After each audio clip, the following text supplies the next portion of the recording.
will never in my life again ever vote for a Democrat, ever. What is Trump's healthcare plan? Off the top of my head, I can't remember right now. What did he say in the debate with Kamala Harris when they said, what is your healthcare plan? I don't. Donald Trump said, and I quote, "So tonight, 9 years after you first started running, do you have a plan?" I have concepts of a plan. He said, I have concepts of a plan. And right now, as Republicans criticize Democrats and say, we're not going to give illegals healthcare, which is a lie, Republicans are being asked, hey, do you have a healthcare plan to replace Obamacare if Obamacare and the Affordable Care Act is so bad? And what do they say? No, they have concepts of a plan still. So when you say you picked... When you say you elected Trump, just really quick, when you say you voted for Trump based off his policies and better plans, healthcare is a big deal to me. The fact that Trump said, I have concepts of a plan, and at this point, after being president for damn near 10 years, he has no healthcare plan, and you say you voted for Trump based off his plans, do you see how that's kind of funny sounding?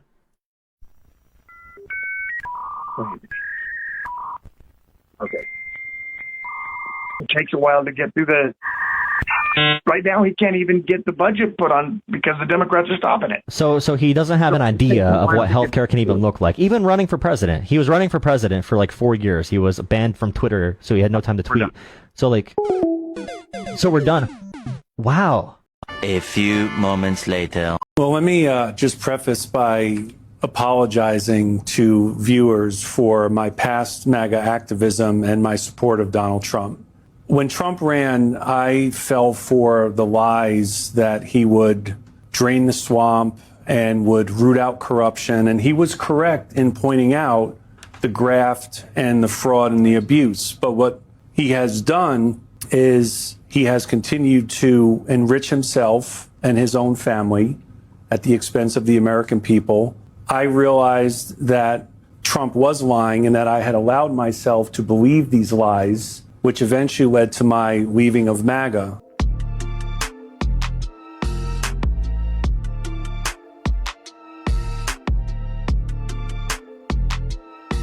Greetings to you all. Welcome to Bold Perspectives Network. I'm Mr. Red. I played 2 clips for you because in one clip, it's the MAGA that we normally see. The MAGA that doesn't understand what Trump's plans really were. Yet, a lot of them voted for him 3 times. And to no avail, this man doesn't get much done. Only things he get done is anything that helps billionaires, millionaires, and himself. And then I contrast that with the next video clip where you have a man who left MAGA. And the reason why he left MAGA is he understood that Trump went in with one campaign promise and he actually showed us something. He showed us that the swamp that he was there to drain, he was actually going to use to be able to grift and make him and his family richer. In today's episode, we're actually going to look at a few clips here about people leaving MAGA and why. I want you to understand that these people are inducted into a cult. Now, we're going to define what that means, but we're going to see some of the reasons why they're in the cult, why they fell for it, and we'll discuss what's next for these people. We have much to discuss. Let's strap in. Let's get after it. If Trump says we must invade Iran, MAGA supports it. If Trump says we must not invade Iran, MAGA supports it. If tomorrow Trump says tariffs are bad, MAGA supports it. Tariffs are good, MAGA supports it. This is a cult. And when Trump says, I decide what MAGA is, that's one of the rare moments in the day when he's not lying. It's true. Donald Trump decides what MAGA is. There's no consistent philosophy. Don't be fooled. At the last election, the Republican Party didn't even put out a plank. They didn't put out a policy platform. They said whatever Trump says. That's a cult. That's the definition of a cult. What moment happened for you that made you say, it's for sure a cult? Oh, very early on. Really? So late 2015. 2015. Oh, interesting. So the moment I knew it was a cult, the people behind him, I didn't know the entire party would become a cult, but I knew that he had cultivated a cult. Do you remember he was sitting on stage and he said, John McCain, he wasn't a war hero. I like war heroes who didn't get captured. He's not a war hero. War hero. He's a war hero. 5.5 years. He's a war hero because he was captured. I like people that weren't captured. I was like, everyone's like, oh, his campaign's over. You can't say that about a war hero in the Republican Party. Country. Yeah. Trump got away with this. Poll ratings went up. That was the moment I was like, oh, wow, this guy's Teflon.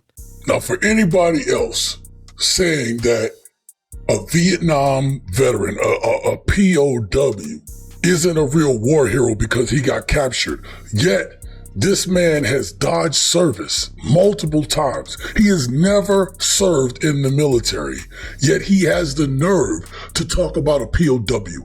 Listen, I may not agree with the politics of one John McCain, but one thing I could tell you as a veteran is that I respect that man actually saw combat. He actually got captured and he actually made it home to tell the tale and went on to serve his country being a senator, whether I agree with him or not. All right. He was also the man, if you remember, when that old lady was trying to say bad things about Obama during the town hall, he shut her down and said, hey, he's not as bad as you think. Even in that town hall, we saw that the formation of MAGA was happening because people wanted to believe that Obama was this foreign person that was coming in and taking over America, that he wasn't American. You could already see, even then, the lies permeating within a sect of this country. But this is showing that it was a cult or cult-like behavior. And I want you to hear this next man describe his reasons for leaving the cult. I used to be a Trump supporter. No, I never owned a red hat. I was dumb, not stupid. I bought into the propaganda and lies. Looking back, I realized I was getting sucked into a cult. How do I know? When he so proudly said he grabs women by the hoo-ha, I justified it by saying women have said much worse to me. When he made fun of a disabled reporter, I'd look you right in the eye and tell you no, we didn't. I thought we needed a businessman and not a politician. I rationalized his failures and bankruptcies as the cost of doing business when you're a maverick or a disruptor. I believed him when he said left-leaning news sources were fake news. I didn't want to accept that the furry news network is even more propaganda-driven than those on the left. I supported his rhetoric. I believed him when he said he would drain the swamp. I never realized he is the swamp. And because Democrats attacked him relentlessly, that compelled me to want to defend him. Make that make sense. I believed he would stand for all Americans in the ground on which we stand. I only wanted to read or hear information that supported what I thought of this man. I couldn't see how bigoted I was. I was intolerant of any opinion differing from my own. I couldn't see any of this. But after he lost the 2020 election, I began to notice how much of a whiny, narcissistic, petulant child he was about it. Don't ask me why, but for some reason, that is when I began to see what other people had already seen. I didn't want to believe it. How could I be so wrong? Was I really that susceptible to a cult? Apparently I was. I've been sucked into the cult of organized religion, the cult of racism, the cult of Trump.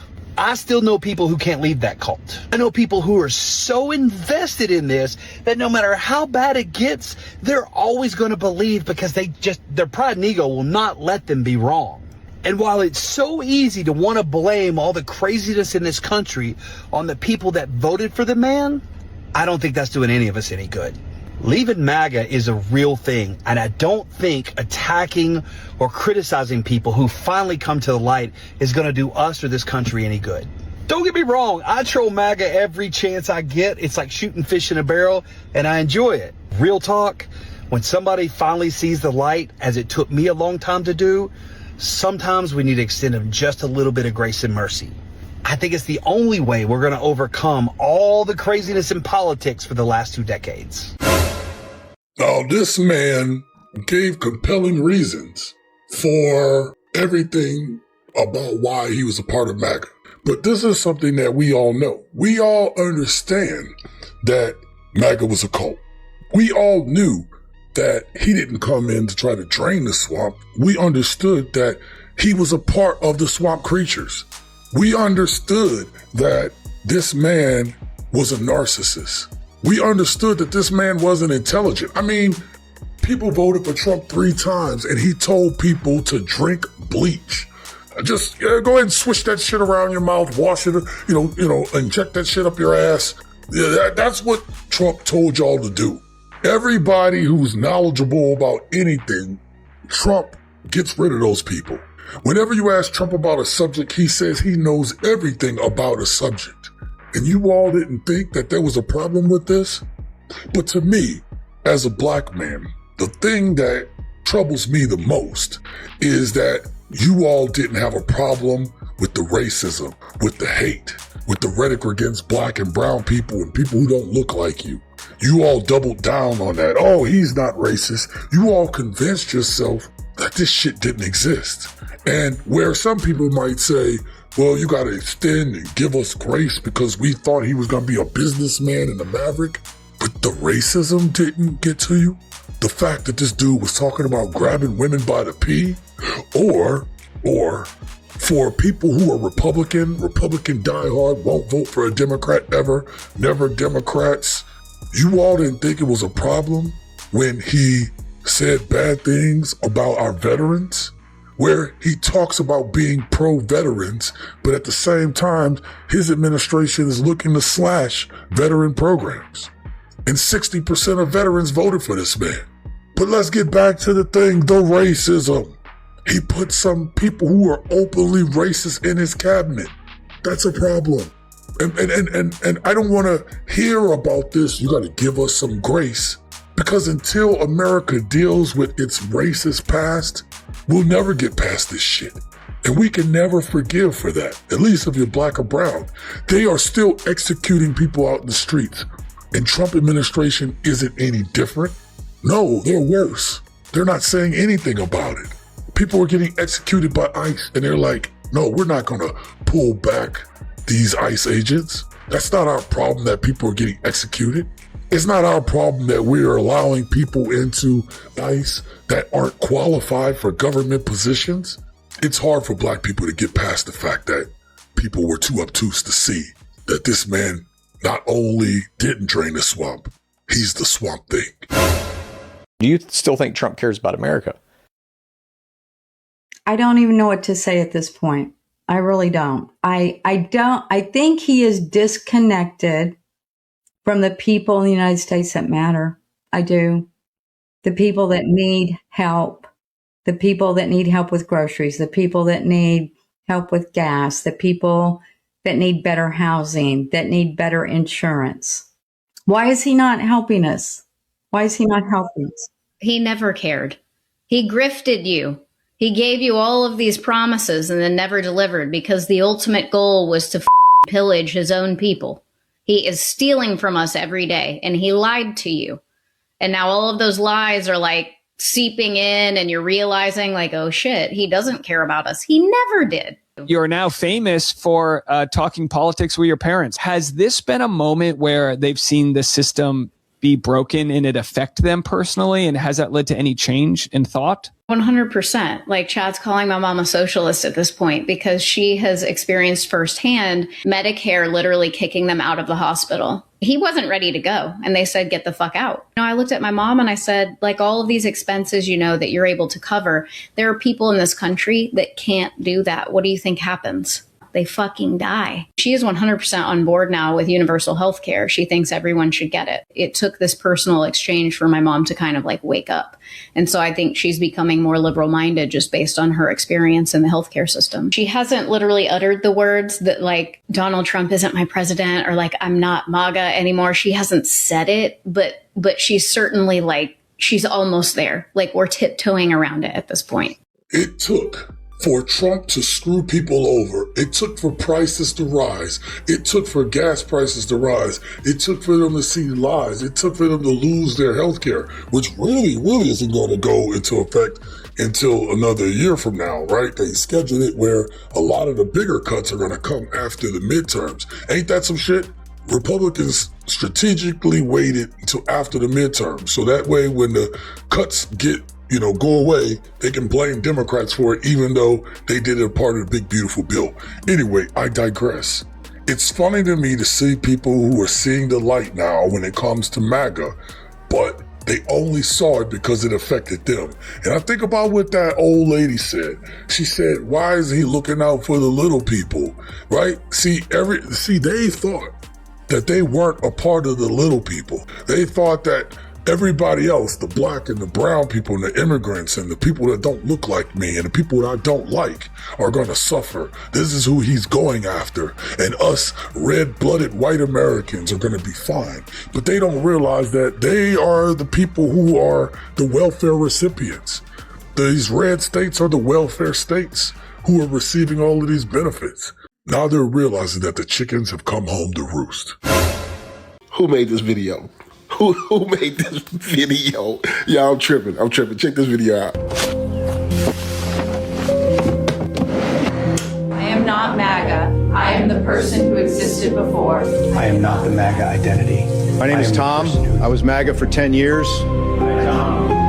And now I'm here. And when you say in, what does that mean to you? 16 hours a day, phone, TV, gave money I didn't have, thousands. I was so angry of all the wokeness, tired of being told I was the problem.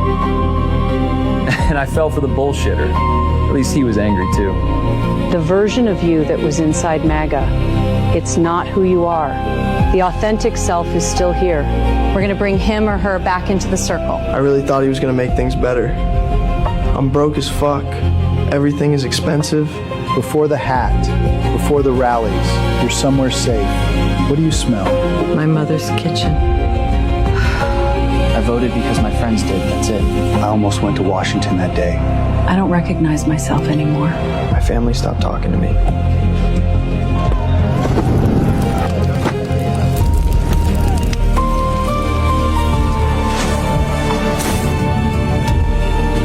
My grandchildren will read about what we did. I want them to know I knew. I was wrong.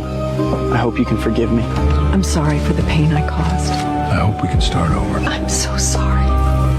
You were right about everything. It was terrifying to walk away. But for the first time in years, I finally have my mind back. You don't have to do this alone, son. You don't have to do this alone, Mom. And now I know this is AI, but it seems like something that's really going to happen, or it's already taking place as we speak. Rich, it was so funny. When I went into that town hall, I truly had like these deep emotional reactions to the fact that I was walking into the Democrats, because my whole entire life, those were the followers of Satan, the sons of perdition. Those were the evildoers. Those were the baby killers.